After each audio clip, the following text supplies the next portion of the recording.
The following podcast contains discussions of suicide and sensitive mental health topics. Listener discretion is advised.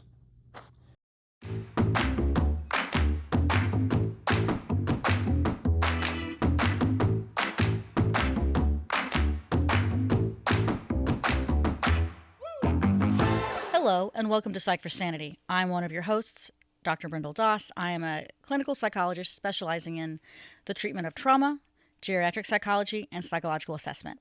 And I'm Dr. Tara McKelvey Parker. I'm a clinical psychologist that specializes in treating and assessing complex trauma and attachment wounds from childhood. You're looking at me. I'm afraid to ask. I'm always like Why are you afraid like to a that's little bit afraid to ask you what fact you're going to tell me. Why is fear your first emotion? I don't know. Has any of my facts ever attacked you? That is you know what? You're right. Let me take a deep breath. I'm safe here. Well, I wouldn't go that far. Okay. You see, that's why. That's why why. the fear. Because That's why the fear. Okay. you lure me into a false I sense of lure safety. you. And then I don't you mean to just, lure you. I apologize. And then I'm like, what is it? I don't mean to lure you. Speaking of. Right. So, I once won a drawing competition at the age of 8 years old at the Texas State Fair Okay. All right. That's interesting. for a picture of Elvis Presley A picture of Elvis Presley that I drew Okay. and that my grandmother hung up on her wall and literally framed. Aw. Yes. That's cute. It's very cute. My grandmother loved Elvis Presley and played his songs. I can still probably sing Blue Christmas in my sleep. In fact, sometimes I do. Oh, wow. Did you love your grandma? I guess you could. Yes. Yeah, No. you. My grandmother was a big part of my early years, especially. My parents both are therapists, and they worked several evenings a week seeing clients. So growing up, my grandmother was our caretaker for 2 nights a week. And we had a routine. We'd go get some dinner, and she would take care of us and put us to Play bed. some Elvis Presley. Yeah. So you drew Elvis I because you loved did. her, and she was a big part of She your was a huge part. No, my childhood. grandma, she was an interesting person because she was really, really good when you were a baby or when you were little. Okay. When you got to around 9 or 10, 11, 12, Had a personality. she struggled. Yeah, she struggled with you being independent. Yeah, an identity separate Yeah, from hers. yeah. She Yeah. has a very complex background. She was a child of the Depression, and came from a very large family, and things were so bad for her family that her parents, her mother, put her in an orphanage for a time with some of her siblings, not all of them. Wow. And she was in the orphanage and has memories of that. And had memories of that. So it would be really hard for her when people want to separate from her in any capacity. It's so much trauma. Or any autonomy. Yeah. And she Yeah. went on. She was very intelligent, and very. She persevered through a lot of challenge and heartache in her life, and she struggled with relationships all of her life in different ways. Of Romantic course. relationships, Of course. family relationships, Yeah. and things like that. There was a period of time when my mother and her were not speaking. Okay. So there's a lot of So certainly some complex trauma and attachment right. issues. Right. I think that when we have a history like that, we're predestined to become psychologists. She did. She ended up getting a PhD in counseling. Well, and sort of second with your parents and then with you. It's just like It's an interesting. interesting and complicated You know what's funny history. about me, though, is I literally, growing up, had no inclination. And my parents absolutely did not talk to me about becoming a psychologist. But a really unique experience happened to me where I recognized the power of therapy. And that's when I decided. We talked about that in the past. Yeah, I remember. Yeah. So, but you're right. I think a lot of people, there's the joke in our industry. You go into psychology because, what are the 2 reasons you go into psychology? Do you know? No? To understand yourself or your Oh, parents. sure. Yeah, absolutely. Well, my grandmother, my mom's mom, she had some pretty significant, really young trauma, attachment trauma. I mean, her dad completed suicide. Wow. Like, Wow. like sat himself down on train tracks. Oh, my kind goodness. of really Wow. devastating. Horrible. Completed suicide when she was really young. And attachment security, attachment relationships start to form really 0 to 3 Sure. is a critical period. Okay. I think she was 2 Right. when that happened. So that sort of significant loss, and then the kind of devastation, Right. the parents are experiencing, her How did mom was her experiences experiencing. impact your relationship with her? Oh, well, I mean, gosh, I didn't really know her super well. Okay. Like she was, I mean, she was in and out of my life, but she definitely had relationship problems. She was like married for the first time when she was 16. They Yeah. eloped, I think, in Mexico. Huh. Okay. It was like this whole big thing. That was my mom's dad. So that was her first marriage. She was married 5 times. 5 times. Okay. Yeah, that whole separation, autonomy thing, she struggled with that too. Right. And she Right. could be mean. Okay. She did some sketchy, we'll say, maybe illegally Challenged then, some challenged challenging things. Gotcha. Okay. So certainly, like, I think impacted her and our relationship because she was not around very consistently. And when she was, it was not always pleasant. Gotcha. Okay. So, I think certainly my family history and how, that has all impacted me has made me really interested in treating and assessing Yeah. complex trauma and attachment. That's what I was gonna kind of ask Issues, you. yeah. You've kind of thrown out some terms already, but let's go Yeah. backwards, if we will. Yeah. What is attachment? Like, what are we talking about? What is that generally speaking? Yeah. Good question. Attachment theory was originally developed by John Bowlby. Yes. In the 1950s, something like that. Essentially, it's the idea that people are biologically driven to attach to their primary To connect. caregivers for survival. Right. Okay, for like physical survival and emotional survival. Okay. Okay, when we're really, really, really young, 0 to 3, especially in infancy, we literally need our caregivers to survive, to Right. feed us, to keep us close, To keep us warm. warm, Right. to provide affection. So the idea is that because we need to attach to a caregiver to survive, infants and young children adapt unconsciously to be in a relationship with their caregiver. And that could be in a healthy way, or it could be in a really unhealthy way, depending on your caregivers and how healthy they are. I see.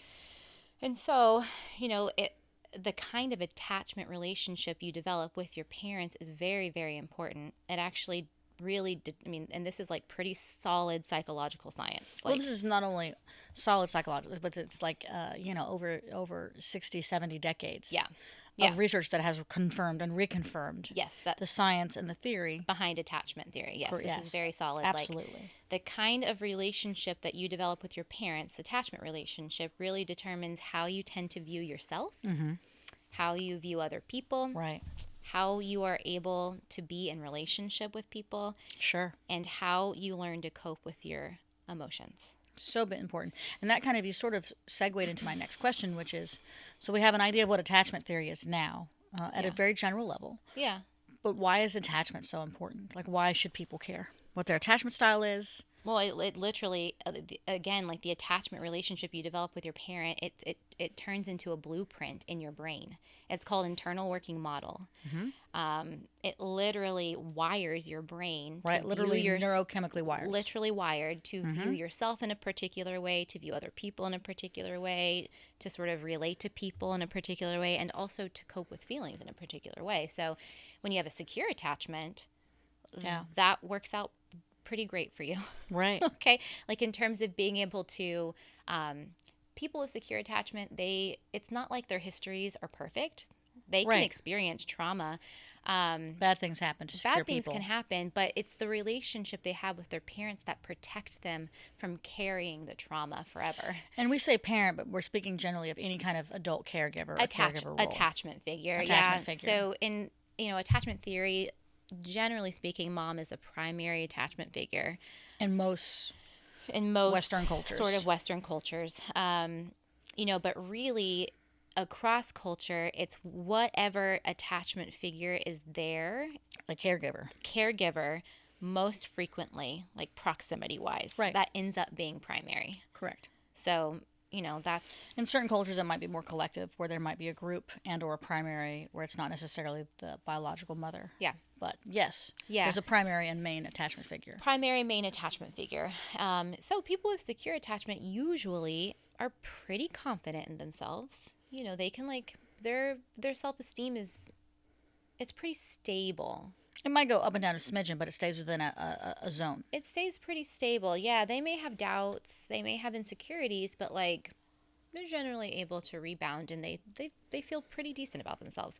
They usually can trust that other people are going to be emotionally available, Right. and be vulnerable, and Right. like rely on relationships, but also be very, very comfortable in their independence and autonomy. Right. And they generally can feel emotion without either needing to stuff it down or get overwhelmed by it. They can feel, notice, and digest emotion, go up into their minds and problem solve. They can, seek out help or support or comfort, and Right. be able to move forward like pretty decently. So you mentioned that as an ideal. Yeah, I guess ideal. that's the ideal. I mean, I don't see a lot of that in my field, and I certainly I don't. Yeah. am not secure. Working on earning secure, which is the silver lining, which you can earn a secure attachment. Right. It's not doom and gloom. It is not. This is not it's something direct, but it's not doom and gloom. It's not something that has to, you don't have to stay insecure or unresolved Right. or any of these things. You can earn security through Other relationships. We'll other get to that. relationships, But I want yeah. to go backwards a little bit to make sure we're making this because I think it's so critical to understand, Mm-hmm. and it's talked about, but not in a way that the everyday person that's listening to this or driving or just pop this on. while It's a they're doing buzzword dishes. for sure right now. Right, attachment. exactly. Mhm. But like functionally, we kind of talked about why people should care. Yes. But Yep. really, in a brief sense, what are the attachment styles? Because there's going to be 30,000 quizzes online right now that you could literally take that say, oh, this is your attachment style. And those are probably not accurate. They're not accurate not because accurate. a lot of this is largely unconscious. You take those attachment style quizzes and they are not accurate. There are two validated measures actually Two validated tests. to accurately classify attachment style, and that is the adult attachment interview and the adult attachment projective. The latter of which I use Right. to classify attachment style. You're trained on the interview as well, correct? I'm not trained, not formally. It's Okay. informal, I see. not formally, but I totally know a lot about the adult attachment Yeah. interview. I don't give it. I prefer the projective Right. because it takes 20 minutes. But you're a projective girly. I love projectives. I know you and do. Projectives in terms of testing. It's a term. It's a testing term. It's basically the assessments that are not objective or face valid, like the things you fill out about yourself. It's like what you know about yourself or what you're willing to tell me. The projectives are Kind of look underneath the iceberg. under the hood, storytelling, ink blots, pictures, and it helps kinds us of tap into the unconscious mind. That is what actually is more accurate in terms of classifying attachment style. So Get we on have my an head. idea of attachment. And we've kind of talked about like why you should care, because knowing and understanding your attachment style is going to impact your job, Yes, your relationships, your potential parenting if you are a parent Your or want to be a mood. parent, Your own mood. your emotions yes, in the moment, just by yourself. yes. Yeah. So that seems like pretty important. It's pretty important. So- I think. We talked about secure attachment. Oh, I think so too. We talked about secure attachment. Yeah. Well, and I just What are the other options? so just to just kind of come home with the Yeah. secure stuff. So that's the secure style, and generally speaking, the parents that raise securely attached kids are emotionally attuned. Okay? Okay. And that means They're not perfect, but they well, and the research says only 30% of the time. So actually, if I like you that. can do these I like that things 30%. 30% of the time, it is good enough parenting to raise a securely attached kid. So 30% is actually, that gives a lot of room for error. So not perfect, but like 70% room for error. exactly. That's a lot of percentage. It really gives me peace in moments like last night with my Absolutely. child and this morning. I'm like, okay, so emotionally attuned, you can really read your kids' bids for emotional connection. Yeah. And you can sort of tune in to the emotions that are Right. underneath the behaviors. You want to know a fun game that I try to help people to like figure out the emotion validation game that I call it? Oh, what is Okay, that? so tell me what we it should is. play this game sometime on the podcast and make Are it we like, going to play it right now? no, we don't have the headbands. We need headbands for Yeah, okay. Do you Did remember? you make this up? No, Oh, this is a real thing. Okay. All right, I'm going to put my No. serious. I'm going to be serious. you don't have to be serious. I'm going to be because I think you really It's so fun.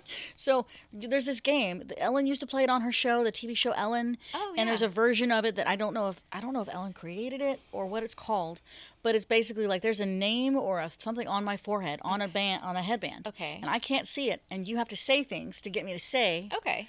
Like if you had a Beyonce on your headband, Yeah, and I would that's like married a- to Jay-Z, Queen Bee. Yeah, that's a real game. Yes. Yeah, I But played that. so how I change this to help patients So you did make understand this up. Okay, I'm understanding. Continue. understand this emotion for their spouses, for their children, even for their bosses is basically if you're in a situation and it feels some type of feeling, stop, pretend the other person has a headband on.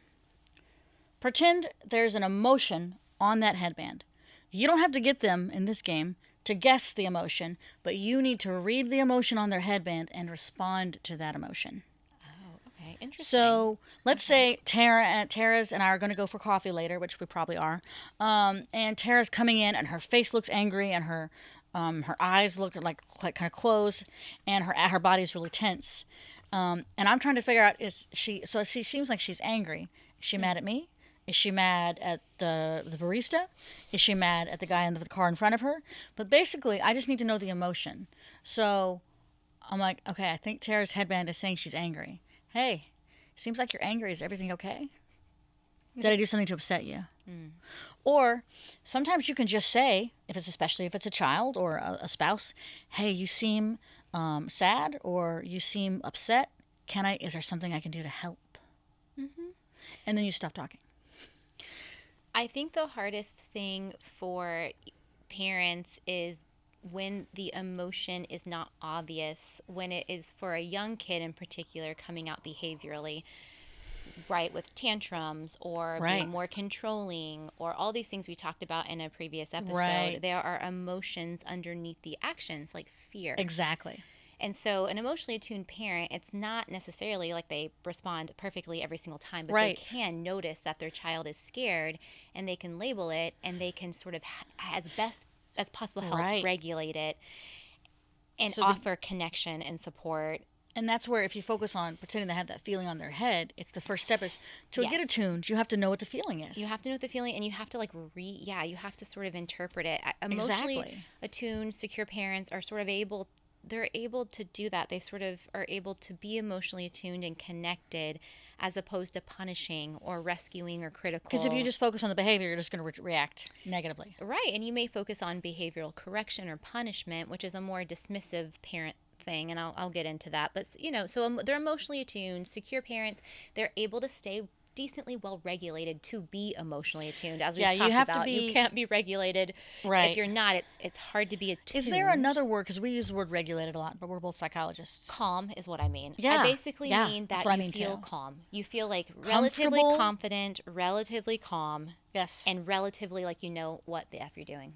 And you don't feel upset, angry, or out of control. It's out of control. I think a well-regulated person may feel angry, but is able to ground and breathe. And You can be calm and contain. angry at the same time. Exactly. So I think that's what I mean when I say regulated. So secure parents, they usually delight in their kids.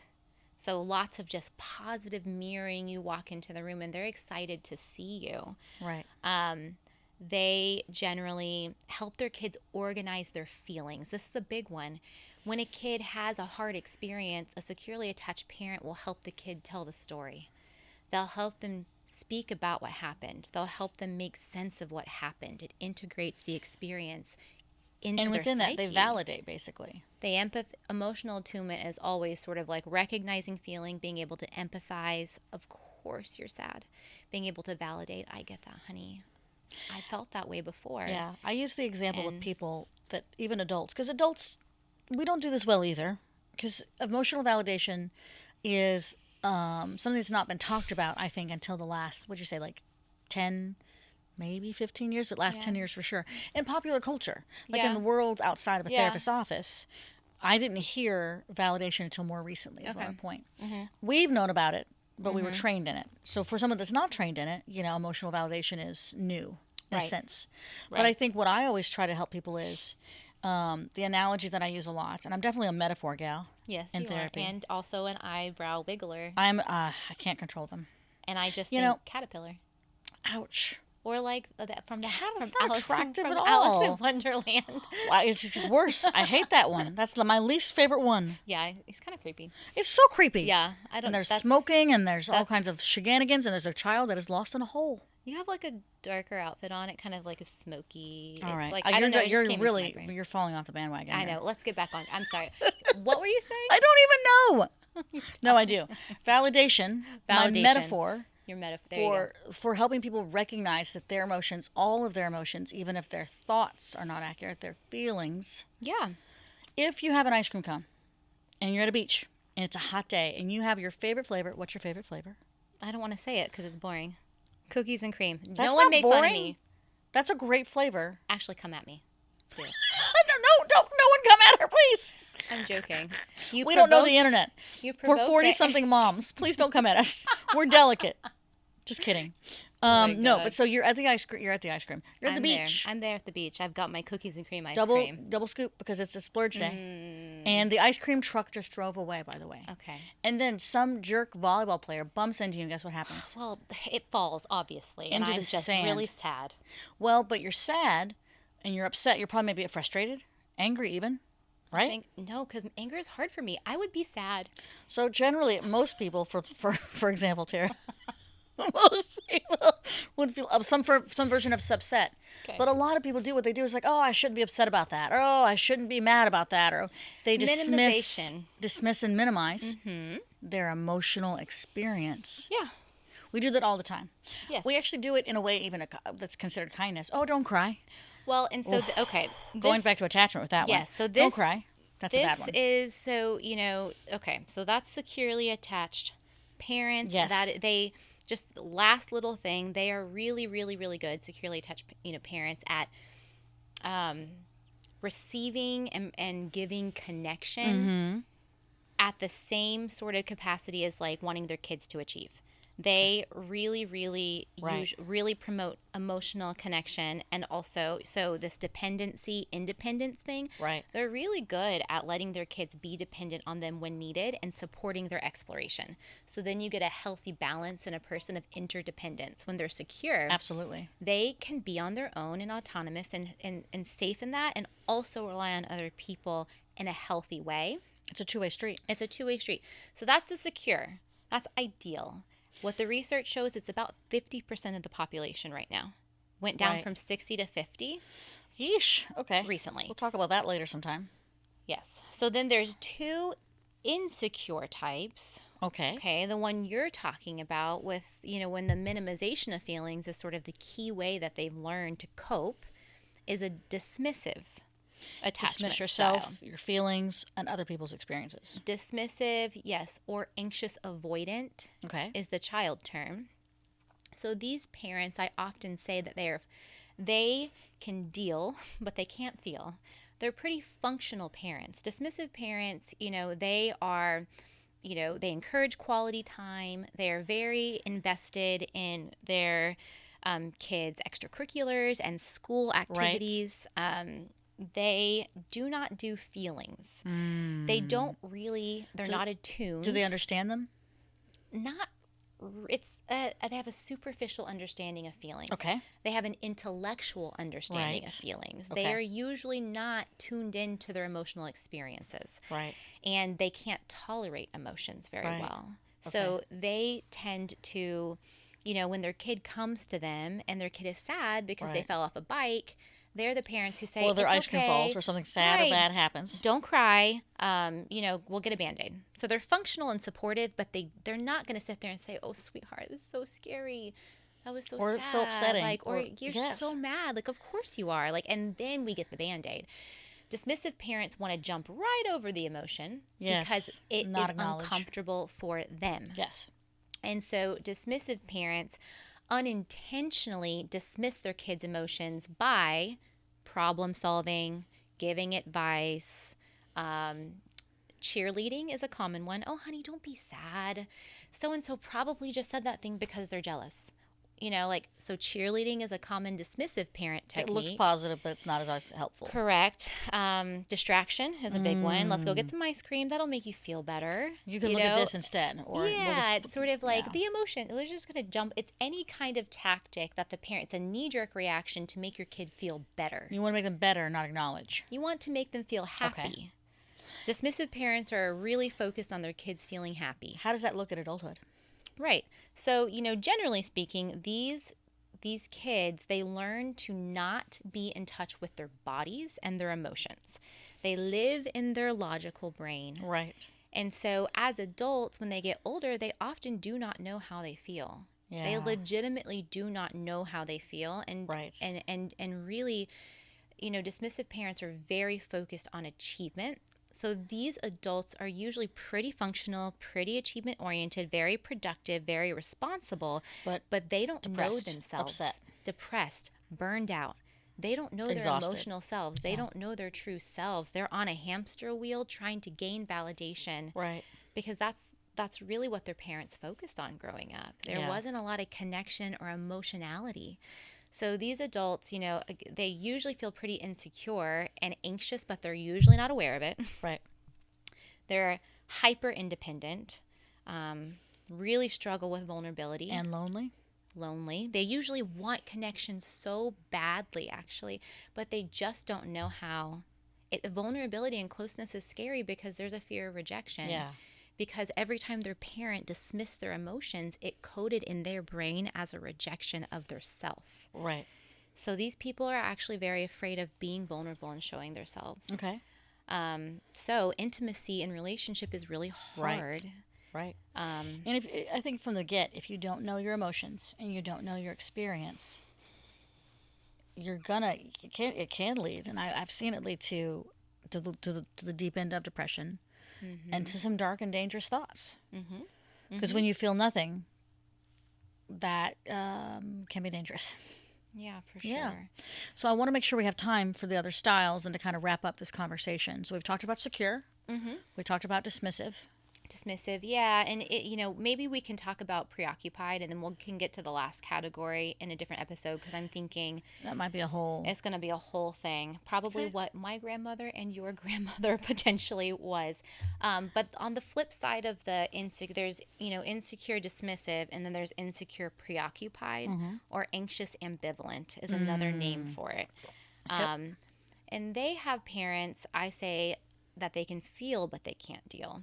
So people with a preoccupied attachment style, they had parents who actually could be very emotional and very warm and very attuned. They have that in spades, like the dismissive parent doesn't have. But they are so overwhelmed by their own emotional experiences that they can't be consistently available for their kid.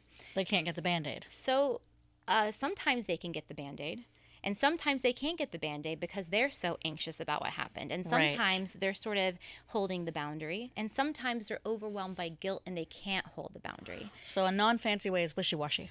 Wishy-washy, inconsistent. It's because of their own emotional experiences. So these kids, they are actually very anxious and angry because they don't know what version of their parent they're going to get. Right. If you never know what you're going to get, it's hard to feel safe. Exactly. So these kiddos, just like the dismissive, they feel anxious and insecure, but the way that they learn to cope with it is actually by staying closer to their caregiver, by trying to sort of get support and comfort and get that sort of kernel of attunement. Right. And so they tend to be a little bit more dependent on their caregiver. They have a harder time with the exploration piece. Yeah.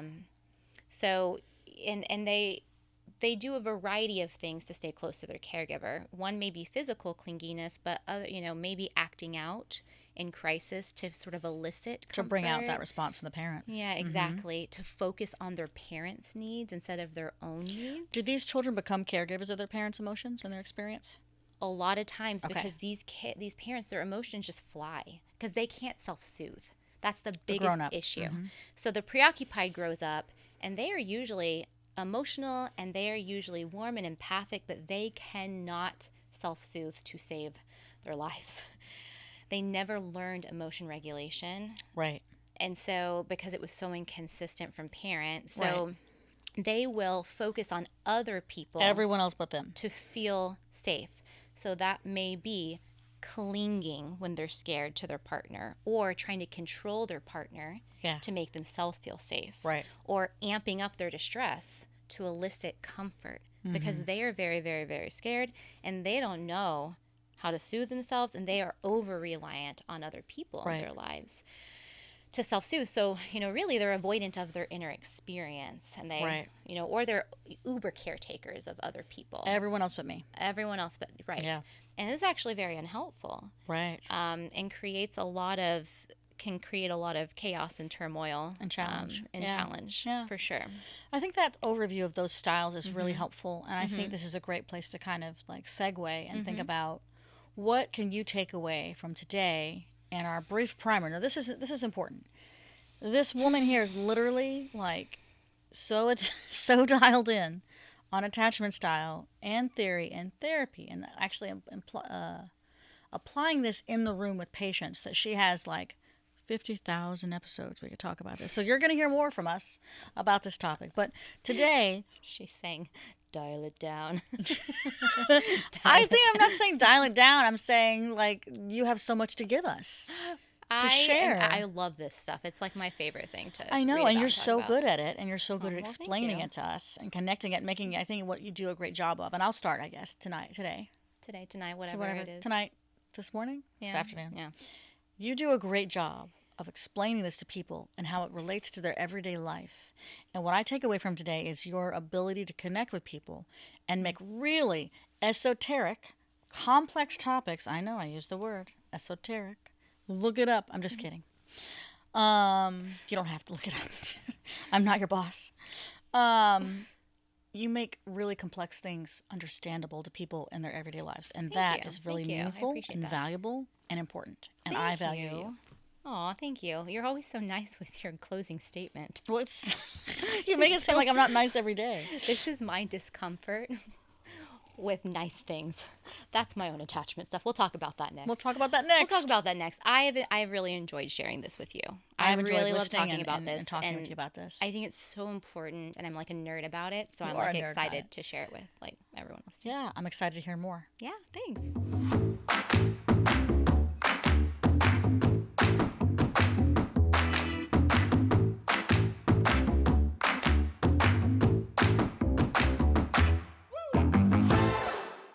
This podcast is intended for informational and educational purposes only and is not a substitute for therapy, diagnosis, or any kind of professional mental treatment. We hope that we can share with you our experience authentically and genuinely, and we hope that occasionally we'll make you laugh. Maybe you can relate to our quest and how we're psyched for sanity. The content we share is our personal opinions and insights. They are not clinical insights to anyone, and they don't represent or reflect any entity that we work and or have worked for in the past. But if listening to this podcast has made you think, we really encourage you to seek out a mental health professional in your area.